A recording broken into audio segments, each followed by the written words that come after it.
Malungkot ngunit puno ng emosyon ang huling kabanata ni Santino, karakter na ginampanan ni Ronaldo Martin sa FPJ's Batang Quiapo.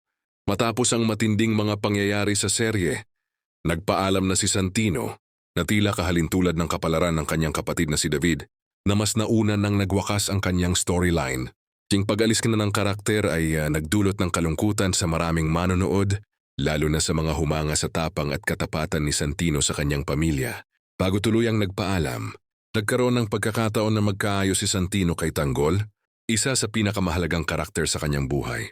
Yung eksenang ito ay nagbigay ng kaunting aliw sa kabila ng malungkot na sitwasyon at nagpapaalala sa kahalagahan ng pagpapatawad at pagkakaayos sa pagitan ng mga nagkakaproblema. Maraming fans ang natuwa na kahit sa huling sandali, ipinakita ni Santino ang kanyang kabutihan at malasakit sa kapwa. Ang huling kabanata ni Santino ay puno ng emosyonal na saglit na nagpapakita ng kanyang sakripisyo. Ipinakita ng serye kung paano ang isang karakter ay maaring magbago at humarap sa mga mahihirap na desisyon na nagbibigay diin sa tema ng pagmamahal at proteksyon sa mahal sa buhay. Ramdam ng mga manonood ang bigat ng kanyang mga hakbang at ang epekto nito sa mga naiwan sa paligid niya. Sa kabila ng kanyang paglisan, nag-iwan si Santino ng mahahalagang aral sa mga manonood. Ipinakita ng kanyang karakter ang kahalagahan ng pagtanggap sa katotohanan, ng pag-aayos sa mga nasirang relasyon, at ang paggawa ng tama kahit na mahirap. Ang mga eksenang ito ay nagpatibay sa reputasyon ng FPJs. Batang Quiapo bilang isang serye na puno ng drama at aral sa buhay. Hindi may kakailan na ang pag-alis ni Santino ay isa sa mga pinaka-emotional na sandali sa serye.